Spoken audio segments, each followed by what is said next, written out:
Good evening, Dave. Do you mind if I ask you a personal question? Hello Dave. Bonjour Fabien, très heureux de te recevoir aujourd'hui, dans mon pod, avec Al. Ma première question, quel est ton tout premier souvenir? Mon tout premier souvenir, alors je crois que j'ai un faux souvenir vraiment intra-utéro. Ouais. C'est-à-dire, j'ai l'impression d'avoir un souvenir de moi fœtus, ce qui n'est pas possible en temps normal. Mais ça, c'est assez drôle, tu sais, parce que c'est dans la création des vrais souvenirs, tu es persuadé que... Enfin, c'est très dur de dissocier. J'ai vu un documentaire qui me parlait des faux souvenirs et comment, en fait, on croit beaucoup de choses vraies Ouais. qui sont transformées. La Ah mémoire oui, te trahit complètement. énormément. Ah oui, complètement. Et mon premier vrai souvenir, c'est moi petit dans mon lit, en train de réclamer mon biberon, en quelques mots. Et là, par contre, j'ai eu confirmation de ma mère, parce que c'est moi qui lui ai rappelé ce souvenir-là, en fait. Et elle était livide de se dire Ah, mince. putain, mais tu te souviens de ça? Parce que c'était un rituel qui se passait tous les matins. Je me réveillais et je disais biberon de lait. Ça, c'était une interview déjà très gênante. Et donc, voilà, je disais ça. Et un jour, ça m'est revenu vers 18-19 ans, ce souvenir-là qui m'est revenu. J'ai eu l'impression qu'à cette époque-là, en fait, je croyais ne plus trop me souvenir de mes années maternelles, primaires, collège. Et tout m'est revenu à cette époque. Suite à quel événement? Comment c'est revenu comme ça? Non, mais c'est moi, quand j'ai commencé à vraiment bosser sur ma mémoire, j'ai eu l'impression qu'il y a des choses qui sont remontées, en fait. Tu sais, un truc t'en ramène à un autre, qui t'en ramène à un autre. Quel est ton trait de caractère principal? Écoute, en positif, c'est la curiosité, et en négatif, c'est la rancune. C'est-à-dire que je suis très facile à vivre, je suis très gentil, j'accepte beaucoup de choses, j'admets beaucoup de choses, mais après, quand c'est terminé, quand j'ai un stop sur un truc, j'ai du mal après à accorder le pardon, quoi. Ou alors je vais dire, mais je m'en fous au sens vraiment global, ça n'existe plus. Ça n'existe plus, la Ouais. personne n'a plus d'importance. Ouais, c'est ça, ouais. C'est assez terrible parce que j'en ai conscience depuis 1 an ou 2 de ce trait-là, vraiment à ce point. Et j'ai pas du tout entamé quoi que ce soit pour le changer pour le moment. Mais vraiment pas, quoi. C'est pas parce que rancunier, il y a le côté on désire, c'est pas mort, on veut faire Ah non, du il n'y a pas de mal, vengeance. Il n'y a pas de vengeance, c'est vengeance. juste. Ouais. C'est terminé. Voilà, C'est fini. si on te fait trop chier, si c'est Ouais, trop ouais, violent. next, quoi. Next, Ouais. voilà. Le pardon jusqu'à une certaine limite. Oui, c'est ça, exactement. C'est pas... Le pardon, il est permanent chez moi. Mais après, c'est le jour où je le donne plus, en fait, que ce sera irréversible, en fait. Et chez tes amis, quelle est la qualité, enfin chez une personne en tous les cas, quelle est la qualité que tu apprécies le plus? J'aime bien la gentillesse. J'aime les gens gentils, en fait. La bienveillance. Ouais, j'aime bien être entouré de gens drôles, gentils. Ils sont plutôt dans le côté positif, pas toujours en train de se plaindre. Quand une parole plutôt propre, quand ils parlent des autres choses, ils sont pas, tu vois, dans le négatif en permanence. Mais des gens joyeux, tu vois. J'aime bien, même dans le travail, quand on rigole. On fait bien nos trucs, mais on rigole, quoi. On se marre. On a beaucoup de chance de faire tout ce qu'on fait au quotidien, peu importe ce qu'on fait, en fait, d'ailleurs. Mais on a souvent beaucoup de chance, c'est juste de prendre conscience de ça, quoi. C'est ce que j'apprécie aussi bien chez mes amis, chez les gens que je rencontre ponctuellement, dans le boulot, partout. Qu'est-ce qui t'a poussé au fond à faire ce que tu es devenu aujourd'hui? Oh, le hasard. Le hasard associé au fait de m'écouter. En fait, comme je te disais, je suis curieux, donc je suis passionné par tout. Alors vraiment, tout peut me passionner. De la météo jusqu'à un nouvel ordi, tu vois, tout peut me passionner. Comment j'en es venu à faire au fond ton métier ou à structurer ça pour le partager de façon plus large? En fait, je pense que moi, j'ai toujours été, donc je reprends le mot, mais curieux. Qu'au fur et à mesure, cette curiosité, elle m'a appris plein de choses, à m'intéresser à plein de choses. Et que ma vraie décision, elle a été d'amener ça dans un côté artistique au départ. Donc sur une scène. Oui. Ça a été une vraie décision à un moment donné, en 2006, 2007, 2008. C'est vers là que ça bascule. Parce que je passe un concours national de magie et je le gagne. Et je me dis, il y a peut-être moyen de rigoler avec ça, quoi, tu vois. Et de gagner ma vie en plus, ça peut être cool. Et c'est ça qui m'emmènera plus tard vers la scène. Et c'est de la scène, après, du fait d'avoir un public, une audience, que j'ai eu envie de partager. Tu vois, on va dire, ça s'est fait un petit peu comme ça, quoi. Mais avant, j'avais travaillé déjà un petit peu à l'étranger, où il fallait que je fasse des conférences sur la mémoire. Et puis je me suis dit, ce serait sympa de parler du non-verbal en même temps. Et en fait, là, tu te rends compte que tout ce qui t'a intéressé dans ta vie, tu peux le retranscrire et peut-être trouver des liens, ou des liants, les fabriquer même. Mais voilà, il y a eu une phase de vie d'intérêt pur, une phase de vie de démonstration, et maintenant une phase de vie peut-être un peu plus de partage. Depuis que tu partages, depuis que tu voyages beaucoup pour transmettre tout ça, qu'est-ce qui a changé? Rien. Rien du tout. Ouais, c'est terrible, j'en ai parlé il y a pas Non, longtemps attends, avec des gens. Non, mais c'est même plutôt pas mal. Ah non, mais c'est... et c'est même dur à croire des fois qu'à un moment donné dans ma vie, je vendais des nappes sur les marchés. Et je vivais dans une toile de tente, tu vois. sur l'île de Ré. Et puis j'avais pas une thune, quoi, tu vois. Et donc je vivais comme ça. Et ben ça, je me souviens réellement de mon état émotionnel de l'époque. Et j'étais aussi heureux que maintenant. Donc ça n'a pas été conditionné à une C'est très bien. réussite, à une manière de faire, tu vois. Ça, mon bonheur personnel n'est pas lié en fait à des réussites particulières. Pas des étapes, pas des choses. Ouais, non. Du coup, c'est tout aussi génial. Et c'est ce qui m'a permis sûrement aussi de repartir de zéro plein de fois Mm. pour faire d'autres choses, parce que du coup, il n'y avait pas de notion de si je perds ça, je serais moins heureux. Pas de peur bourgeoise Non. au fond de perdre. Ouais, non, La non. perte. Non, ouais, ça, c'est pas très J'ai important. acquis ça, la chose absurde comme Ouais, si tout c'est était ça, acquis. ouais. As-tu des rituels? J'avais un rituel avant de rentrer sur scène avant, j'avoue que je ne l'ai plus tellement. C'était quoi? J'étais derrière le rideau et je faisais des Om Shanti. Alors je connais pas grand chose en Mhm. bouddhisme, hein, mais je faisais des Om parce que j'avais vu que le faire, le son grave, ça m'apaisait un peu, quoi. Puis après je disais une phrase, la salle est pleine, même si elle était vide. Tout le monde est bienveillant envers moi. Et après j'imaginais comme une lumière blanche dans la salle. Tu es stressé avant de monter sur scène? Il y a de l'adrénaline, il y a quelque chose de... J'étais pas stressé de ça. J'étais stressé plus de me perdre, de Mm. chercher à plaire. Mm. Et c'est dur de garder son naturel sur scène, quoi, hein, de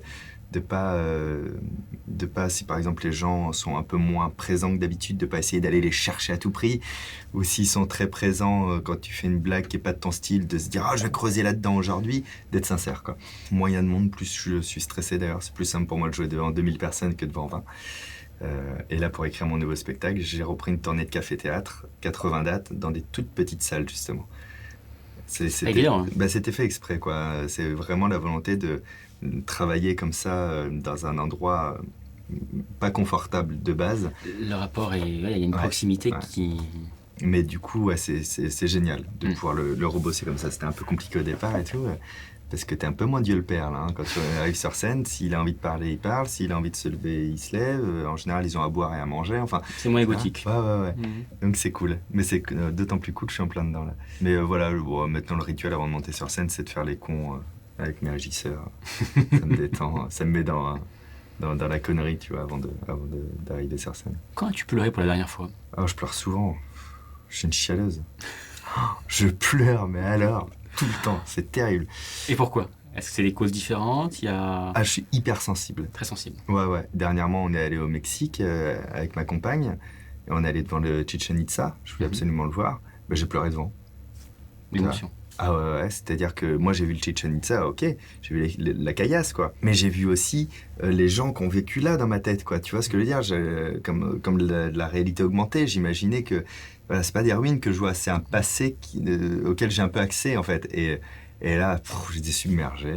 T'es sensible aux énergies? Ouais, très sensible, ouais. Il y a des lieux comme ça qui sont Ah, c'est effectivement, ça, qui quoi. ont eu des civilisations, où il s'est passé beaucoup de choses. C'est terrible, quoi. Et ma compagne, Céline, elle est morte de rire parce qu'elle a l'habitude, quoi, tu vois. Et donc, à l'inverse, dès qu'il y a un attentat quelque part, un événement, si tu me colles devant la télé à ce moment-là, moi, je peux regarder du BFM qui dit la même chose en boucle, comme ça, durant des heures et des nuits entières, quoi, parce que ça m'agrippe. C'est hypnotisant. Ouais. Mais c'est aussi...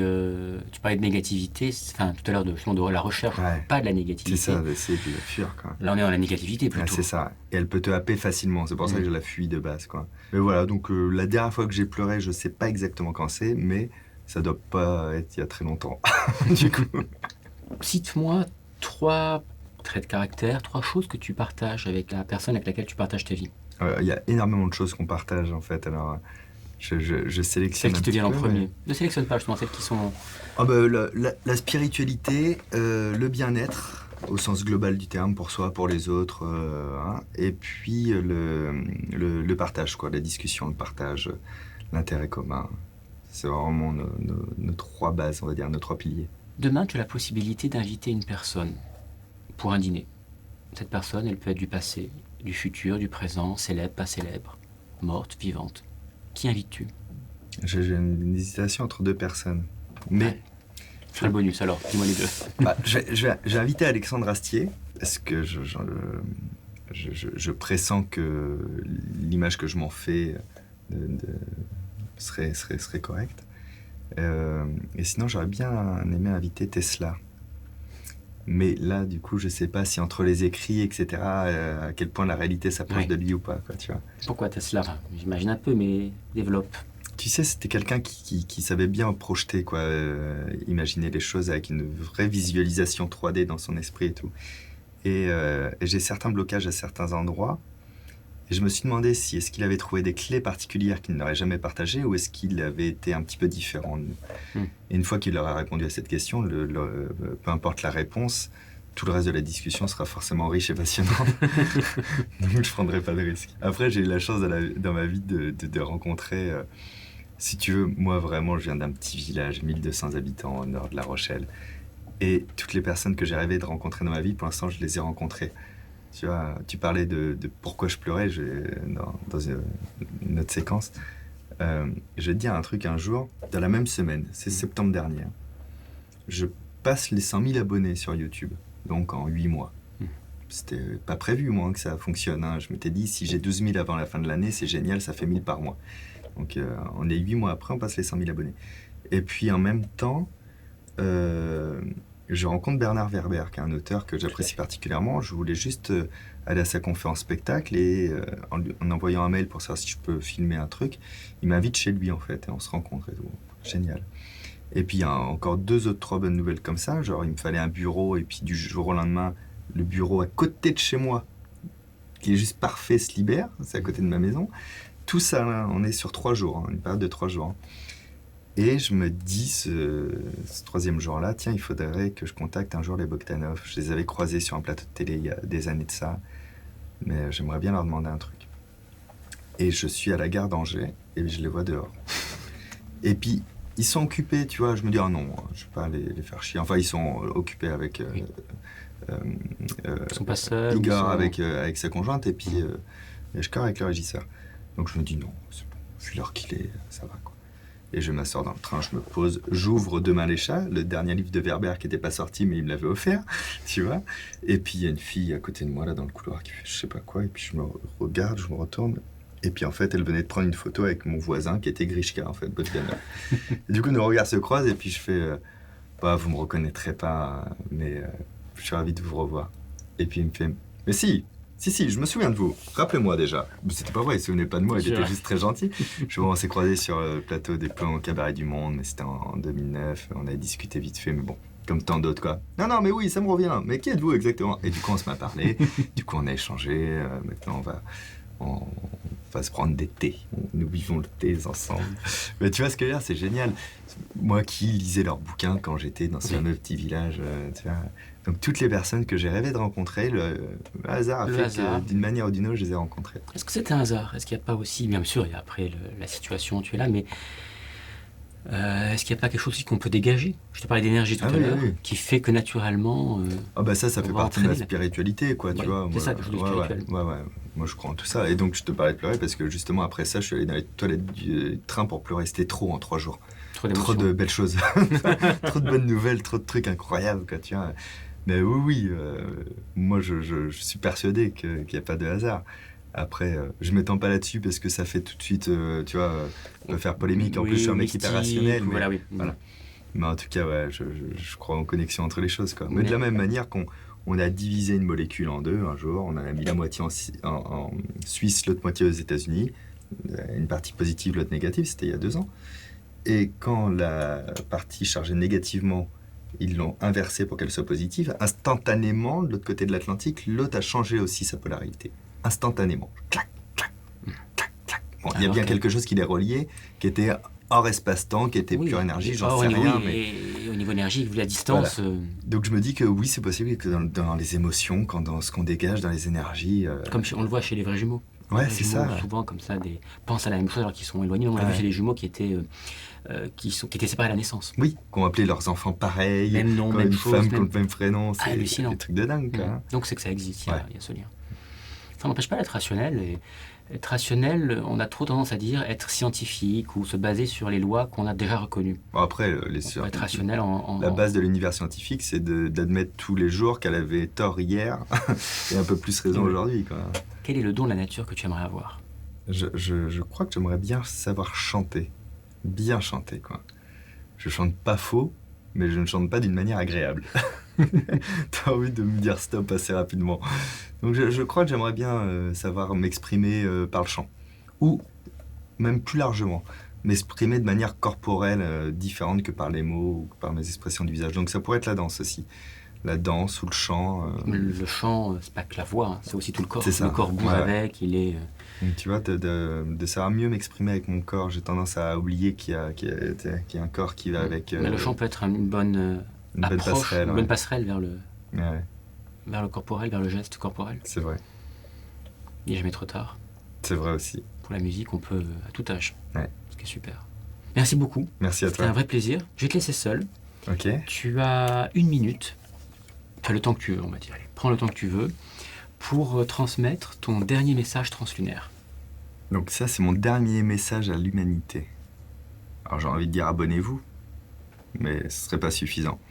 Moi, au moment où on enregistre ce message, si la durée de vie de la Terre était faite sur un calendrier, sur un an, donc si la Terre est apparue le 1er janvier à 0h00, nous, l'humanité, on est apparu le 31 décembre à 23h59 et quelques secondes. Donc ça, on est là depuis rien du tout, quoi. On a déjà bien foutu le bordel. Et là, la mode en ce moment, c'est de dire il faut penser à sauver la Terre, aidons la Terre, a besoin de nous.